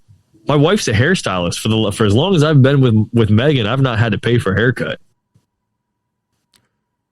Yeah, but in the photos that I got to see before I messaged you, like you had some long ass hair on Facebook. Long to me. Look at this is all I'm rocking. Well, I used to. Well, okay. You also have to remember for the longest time I just buzzed it all off. This is the first time. This is the first time in years that I didn't either just let it grow or just like didn't hit me with a. For years, I was working 60-hour weeks, for radio and stuff. So I just had a hat on. I wasn't going out. I wasn't doing anything that I had to care about my physical appearance. So I just buzzed it all off. I could even do it at the house if I really ran into a jam. So now she's, she cuts it. So it gets a little bit longer, but at least I don't have to go sit in a line, right? Like I don't have to go to especially during Corona or COVID or whatever and go sitting somewhere with a mask on and flip through my phone and whatever else. Now I can have a beer and a pour of bourbon and not have any wait before I sit down in the chair and let her cut my hair. Bourbon. Love that. You drink? You're a whiskey guy? Yeah, man. I switched out of like when I was doing back in the day, man. I was doing some heavy beer drinking, and that caught up. That definitely caught up. So I moved over to some of the brown liquor, man. I really fell in love with bourbon. I love bourbon now. Are you good enough that you know the difference between like a bourbon whiskey, and a whiskey? I mean, a little. I'm not going to claim to know a whole like a master distillery or something like that, but I kind of know the difference between a rye and a bourbon and that sort of thing. Yeah. I was just curious. I knew this guy that lived across the street from me, and he was talking about his fancy shit. Like he's like, oh, I got a bottle of Pappy. I was like, oh my God, can I try it? Yeah. My unrefined ass palate as I drink this McUltra, I was like, kind of just tastes like booze. And he's like, well, let me. You realize that's like a $300 bottle? Yeah, I realized that shot was like a $65 at the bar. So he's like, yeah, Pappy's crazy, man. And the weird thing about bourbon that I've recently learned, and there's like I work with a couple of guys that are bourbon guys, like they actually have Facebook pages about bourbon. They do tasting of bourbons, right? So these guys kind of like let me in on, like pull the curtain back, if you will, right? So there's a lot of these distillers that have, like, for instance, Pappy, right? Pappy, the same exact bourbon that goes into the bottle that says Pappy Van Winkle on it, that's, aged 10 years, 5 years or whatever. That same bourbon is also in a knockoff bottle that might be, I think it's Basil Hayden. I think Basil Hayden is like the knockoff of Pappy. It's the same thing. It's the same thing, but you're paying for the Pappy label. You're paying another $50 a bottle for the label. How weird is that? I love it. I love finding that stuff, man, because I'll take a cheap bottle of bourbon and pour it into like a nice decanter. You don't know what it is, man. I can tell you it's Pappy, and it could be Basil Hayden. You're like, dude, this guy's pouring me shots of Pappy. I do have a nice decanter too when I bought my Harley. So you had a decanter when you bought your Harley? Yeah. Explain that. It was just the local Harley dealership has like a giveaway every month. So like once you spend $300 in like their like apparel shop, they'll do all these giveaways. Yeah. So like I've gotten like backpacks, shirts, decanters. Pot Shop does that. Shot glasses, and then like pint glasses. Sweet. So when I bought my Harley, I was like, oh shit. Well, if you want to buy this, the wife's like, oh, since you're buying this, let's buy this jacket. Bam. Backpacks. A couple months later, bam. Decanter. Like, all right, man, we're going to spend the money anyway. May as well wait until they have a new promotion. Nice. But yeah, Skilo, my dude on the south side, he'll do like some giveaways every once in a while. You come buy a quarter from him. He'll be like, hey, you want a grape blunt? You want a white apple blunt? So you're a blunt dude. I was actually... No, I'm not. I don't know if you were like a blunt dude or a spliff dude or a joint dude. No, man, I'm just a pipe guy. I'm just not versed. I've been drug tested heavily since I was 19 years old. Everything I've did is like afraid. Yeah. So did you ever get into it before you got into that field or no? No. As soon as I moved to Florida, I became a CNA. Yeah. So like I was always in healthcare. I always felt like no time for the devil's lettuce. Like a hit of some tobacco with the weed, so I didn't get too bogged down. Yeah, you didn't feel like you had a full. I got vape locked when I was like 23. On Thanksgiving, I took a couple of hits off of a bowl that my uncle had, and I was like, I'm not ready for this. And because I'm a drinker, I love to drink some booze. So I was. You probably got lightheaded and went right down. Oh man, I couldn't even. He felt like a sack of potatoes. Yeah, I was watching fucking infomercials. Stuck there. That'll happen. Everybody's got that uncle that turns them on to it, man. I had an uncle that did it to me too. Now I'm happy that people that are in like real pain can get some fucking weed. Like, nothing sucks worse than just being in fucking pain all the time. Well, I think the cool part about it too is, man, it's almost the same.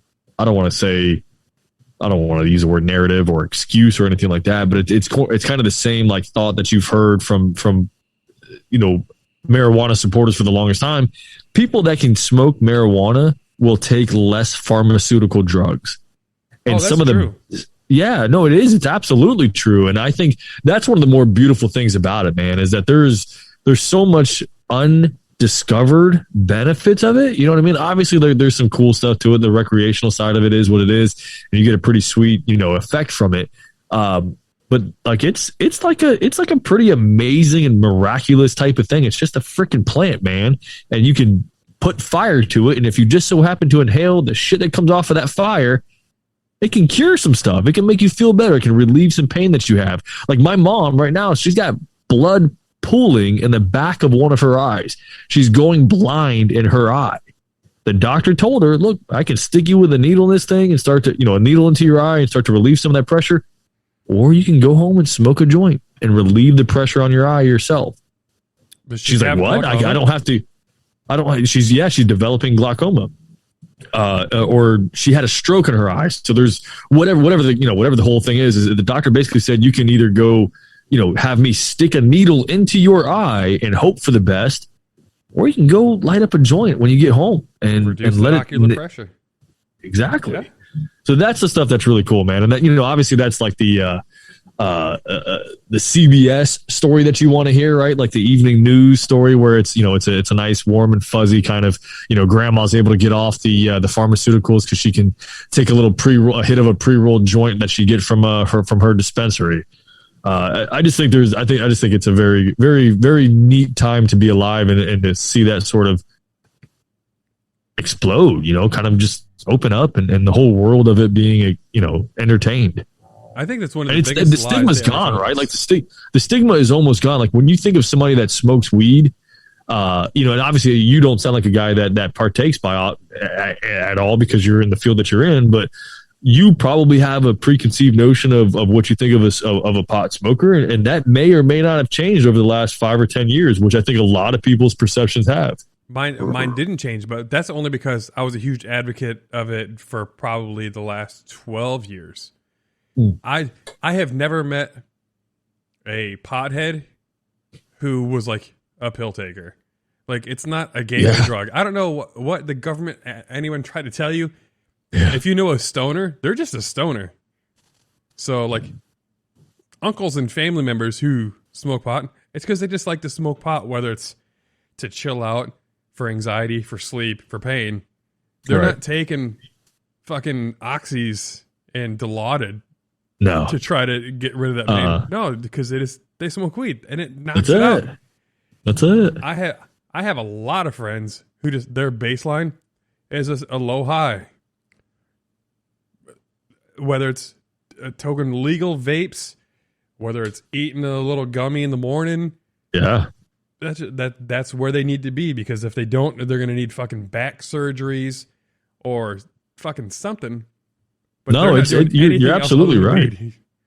You're absolutely right, man. There's so many different benefits to it. That's obviously, that could be a whole deep and beautiful conversation, man. But yeah, it's like I said, man, it's a pretty interesting time. I'll be honest with you, 10, 15 years ago, I never, ever thought there would be a day I could walk into a store and look at a menu and be like, I'll take some of that, orange Kush cake right there. Or I'll take some of that Black Widow that's over there. Or, you know what? Throw in some of that shatter back there. You got some of that Durban poison shatter back there. Throw that in the bag for me. Yeah, a few years ago. Like, I've never been a partaker. Like, I don't smoke weed. I do my vape pen, but that's because I don't like to smoke cigarettes because I hate the smell of them. Yeah. Me and the wife went over to Colorado. Like, well, shit, we got all these licenses. Well, it's fucking legal here. So we went. Yeah. We flew to Denver. We stayed at Boulder for a few days. Well, we just went to a dispensary and just like, here's my ID. Everything's legal. Let me try these blondies, these brownies, these gummies. You guys have a good time? Oh, man. Apparently, there's little videos saved on phones and whatnot. I was high as shit, didn't feel it. But, I was on a swing. Yeah. Like a little kid. I was high. But, man. You're having a great time, weren't you? It was fucking great. It was awesome. Not once did I think about trying to pop a fucking oxy. It was just no, and you will never be. Yeah, you'll never be chasing down a bottle of pills if you got a joint or a blunt or a bowl pack in front of you, man. It's incredible. It's awesome. I'm kind of excited to be alive for this time, man. It's awesome. Any pot smoker would be lying if they said they weren't excited about what's going on right now. Yeah, you have to go get your license for some states, and I think Florida's getting ready to try to go recreational. And there's, like you said, Colorado's recreational. California is, and some other states. But man, it's on its way, dude. Have you seen how much money these states are making? Right, they're paying off all these debts and funding all these public schools. Why would you not want that? The only problem is I guess, and I'm not as educated on this as I can, but I think that the problem still is that like federal banks won't accept that money yet because it's still federally illegal. Right. At the state level, they've decriminalized it. It's literally just a tape. It's just tape, just blocking off all these things to make people happy. Yeah, it's all from stigma from the 70s and 80s. Back at, like, the clips that you guys used to play, those weird audio clips that you guys used to play back in the day on SBS. Like, where the white women at? Like, that is the same shit that used to play in the 40s and 50s about black people raping white women. Yeah. The weed craze. Like, it's all just a narrative pushed by the FDA way back in the day. You know what I started thinking about from time to time? Like I'll sit back, I'll have a smoke, and you start thinking about that, right? Like you just random thoughts start getting into your head, and you're like, yeah, man, I wonder what it was like in the 40s and 50s when all this propaganda was spinning around about how terrible this stuff is, and most of the country and the world probably thought it was like the worst thing ever. But then I start thinking, like, it obviously didn't start right then, right? Nobody just discovered marijuana in the 1900s. Right. How far back were people smoking bud, right? Like, how was Jesus smoking bud back in the day? Were the disciples rolling things up on some special hemp paper? What, like, those are the kind of the crazy conversations I think about, because marijuana is not something that's been recently discovered, right? Like, it's been around for quite a long time. Yeah, it's just been improved over the last couple decades. Marijuana, I think, dates back into the pre-Egyptian era, so like a couple thousand BC. So does like the cocoa leaf goes back to the Aztecs. Yeah. So cocaine. Everything was done then. It just had a positive outlook. They had good press way back then. Yeah. If you will, to put a word to a good press. Yeah, they weren't having to. Well, there wasn't a lot of money being driven behind it too, right? Everyone had the root it. of a lot of evil. It wasn't a narrative. And then when it came to America, cocaine was a cure-all. It was in every product that you could buy. It was in cough medicine. It was in Coca-Cola. It was in a pain relief. It was used as a supplement to coffee. Not 50 years ago. Yeah. But, this drug's going to make you want to, rape white women. So now it's a fear. And then it was used in a wine for like 10 years after it got banned because they didn't know what was in it when it got shipped from England or France over here as a presidential gift for like FDR. So like in the 70s, 40s, 50s, I know it was used as a presidential present for years after it was already banned. That better be the finest of fine right there, right? If you're giving that to a president, it was a fucking bomb that you could get a good head buzz from red wine, and then the buzz to keep going and keep like partying. Yeah, that's a wine that'd be good as fuck. It's one hell of a drug. Was it Rick James or cocaine's a hell of a drug? Cocaine's one hell of a drug. Oh wait, so moving on from drug talk, which we're obviously both. I'm pretty much to the point. I'm decriminalize all drugs because I'm more for if you're going to prison, rehab to go and do something else. Like the amount of weed smokers in prison for life for 3 strikes or heroin addicts. You know what? It's not their fault they get hooked on heroin usually. Someone's like in a tough spot and they try it and then you're just tracing the dragon. Yeah, that can get ugly. Right? And I can see where people get addicted to it because, like, way back in my early 20s, I think I was 21, I tried Adderall. I was like, holy shit, I can see where someone would get hooked on speed because I painted my house, I packed up my house, I moved, and I slept for like an hour and a half. I was like, you know what? I was fucking productive. I can see where someone gets hooked on speed. Well, how much can I get done tomorrow? So I'll find out. And then I would. So like for several months, I was taking Adderalls from a loved one. I was like, oh, man, you got any more? And then the price went up. I was like, well, I can't even afford it at my fucking working rate. The crazy thing is, like, they'll take Adderall and give it to a kid.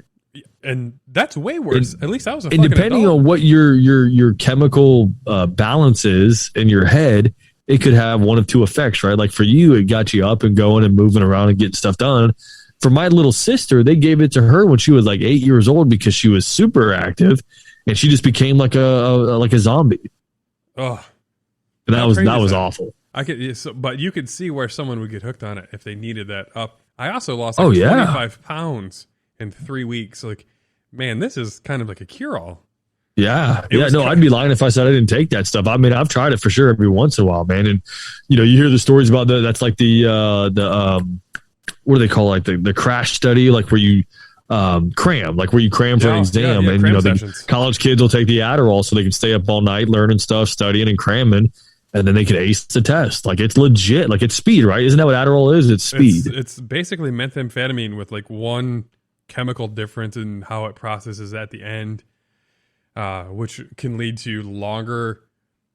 Its bioavailability is longer on Adderall than it is with like Coke and Speed because of that one chemical difference. No idea what that means. The bioavailability, how it processes through the liver. So it works longer. You should have just said that. Adderall works longer in your body than like Speed does because it's just like one chemical chain different. So I can see why I'd be hooked on it. It just works better. And it was legal. Yeah. Yeah, and your doctor will give it to you. 30 of them at a time or whatever they do.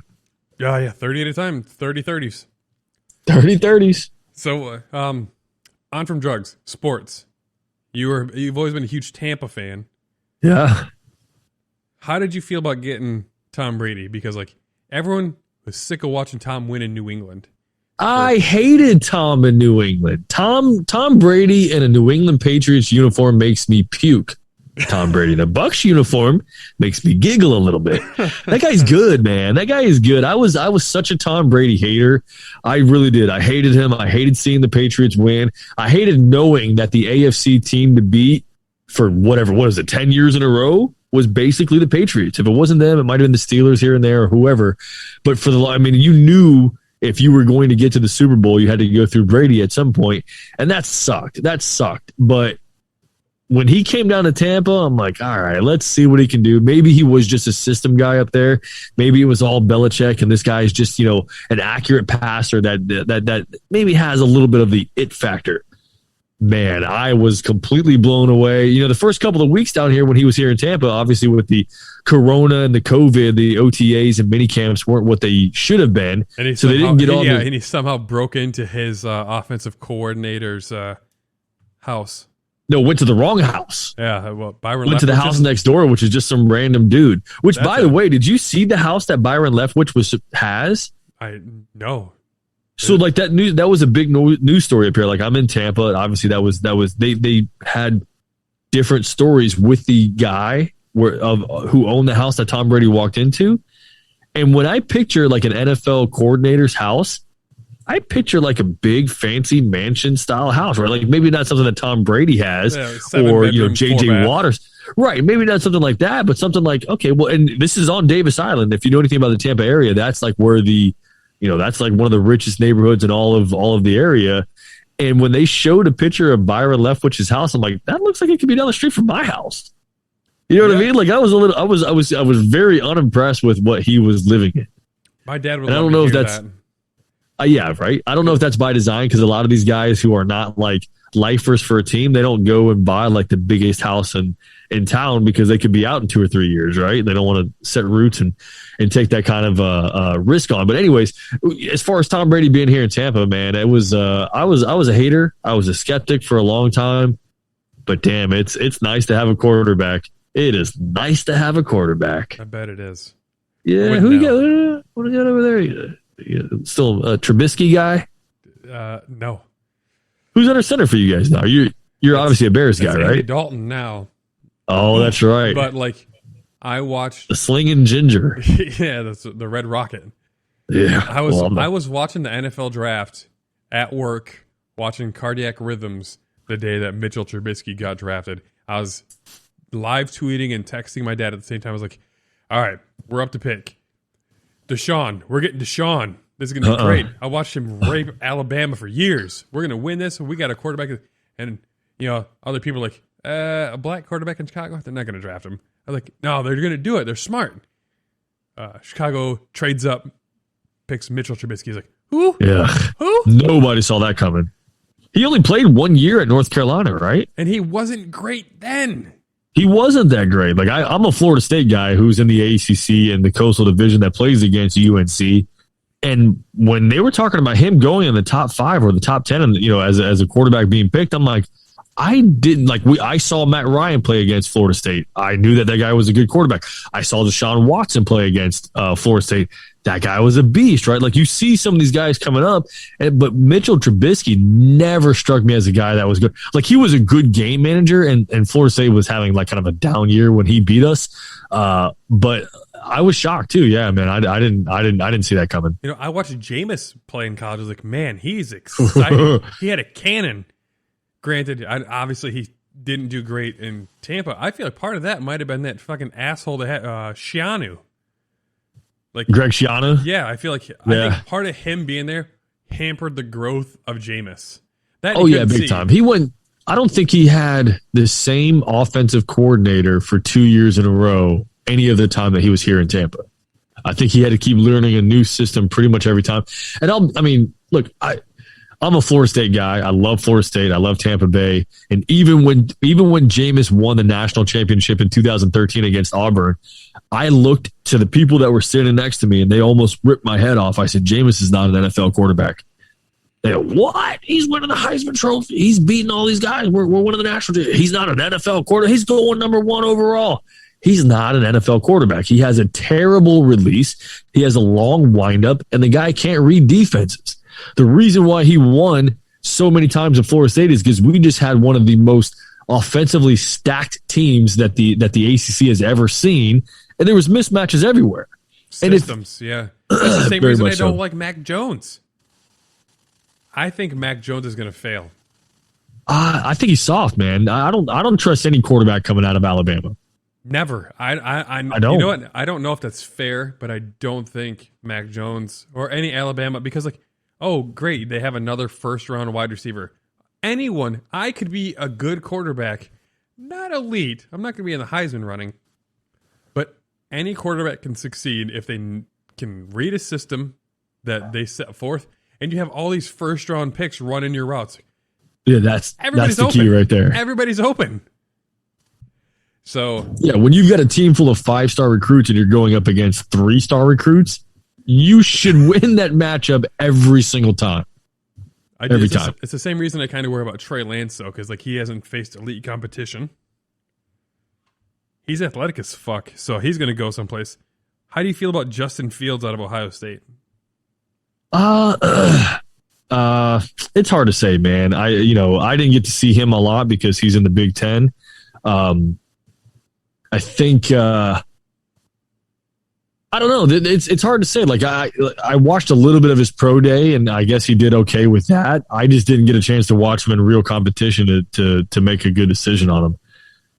I heard some stuff today about Zach Wilson from BYU that worried me. I was like, they compared him to Sam Darnold. Great arm, doesn't read as well, and he played in a weak ass division where he didn't have to worry about facing like elite pass rushers on his edge to crumple the pocket. I was like, oh shit. And then I looked up some stuff. I was like, oh man, he did have a pretty good pocket most of the time. A tight pocket, like Happy Feet. Same shit that happened with Sam Darnold. Like Tom Brady, he could coach a class on like footwork in a tight pocket. I fucking hate Tom Brady and I hate how well he's done. And then when he went to Tampa, he did all these podcasts and shit, and he was cussing and having a good ass time. Like, yeah, Tom Brady's all right. It's kind of cool to see a different side of him. Yeah, because like I didn't realize the Patriot way was hampering who he is as a person. Oh yeah, I got to listen to a story about growing up in over in California. He's a SoCal boy, and then getting to listen to him talk about being in Michigan. He's like, I fucking hated the cold. And then he's like, well, he wasn't recruited very high, was he? At all. No. Yeah. Everyone just, his whole career, everyone's like, lackluster arm, no athleticism. Like, he's not going to win a 40, but he's a quarterback. He shouldn't have to win the 40-yard dash. Right. Well, that's the whole the takeaway from that is like the combine can't measure the heart. That's so true.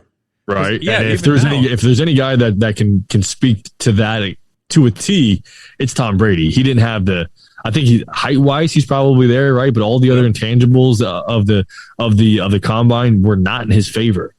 The guy is the best quarterback that's ever laced up cleats. He's the winningest franchise in history. He's got 7 Super Bowls. The highest other franchise has 6, and that's the Patriots and the Steelers. He's the winningest franchise in history. It's insane. I think he's going to be 8. I don't see any reason why they're not going to win this year. Injuries. Well, that's the thing that they were able to kind of avoid that or not have it hit them too hard last year. I think it's going to come down to depth, man. If they can keep a decent team on the team week in, week out, they they've got a shot, man. They were on, and if you heard any of the interviews with Brady towards the end of the season, or even rather after the season, they never hit their peak. They were on the way up. As the playoffs started, they started getting better, kept getting better. And they ended up winning the Super Bowl on the way up. Like, they didn't even peak yet. So that's going to be kind of fun to watch. As you know, if the second season in this system with Brady with Bruce Arians and Leftwich and whatever else, it could be a pretty fun show to watch on Sundays with those guys. I think their offense this year could be better than the 2008 Patriots. 8? Yeah, is that when was it 8? Right, when they had the went almost undefeated. Yeah. They and have like, an offense to beat that, and now because Tom's there, all these players want to play for them. So like, they still have a badass defense of good pass rushers, corners. You got guys restructuring their deals to stay here. You know, you got guys that are taking less money and less guaranteed money because they got a shot at winning the Super Bowl. I hope AB stays. I don't need him. You don't need him. Fuck I don't need him. Take what's his name who just failed his physical in New England. Edelman. Oh well, he just retired, right? Yeah, for now. Right. Gronk retired too. That's that's the rumor, right? That's the rumor. The Bucks look. I might have to I might have to watch them play this year. You should. And then you should get behind your hometown team, man. My Bears beat the Bucks last year. So. Okay, look, the sun shines on a dog's ass once a day. Yeah, that was a good year. That was prime time. I got to watch that while putting together my son's bookshelf. I was like, oh shit! I was excited. It was a good day. That was awful, dude. There was I was just stood in pure shock at that. I'm like, is Chicago for real?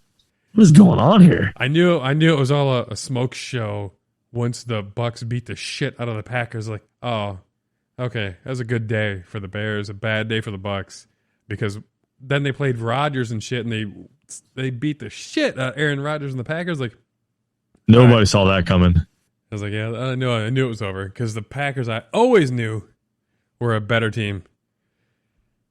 That's fair. I'll give you that. So, you gave me way more time. I didn't realize it was even fucking close to 2 hours. Is that how long it's been? Yeah, it's an hour and 50. That went quick. Time flies when you're having fun. That's all right. So, this has been the On Call podcast with Rick J, Mr. SBS. Hey, I appreciate you letting me jump on, man. This was fun. It was kind of cool to kind of get that message from you that you wanted to kind of crack the mic and put something together, and it was good timing for me. It was something that was on my mind for a long time, man, and I'm happy we did it, man. This was a good time.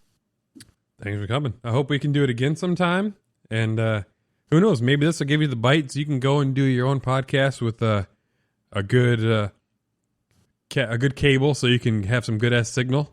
Right. Do video. Right. Get closer to that router. Hardwire in. All right. Take it easy, Rick. Thanks. I appreciate it, man. Thank you. Thanks for coming. This has been the On Call Pod. Thanks for listening to the On Call Podcast. Check us out on Twitter @OnCallPod. Interested in being a sponsor or want to be on the show? Drop us an email at oncallpod@gmail.com. For more info, go to oncallpod.com. Boom. Sweet.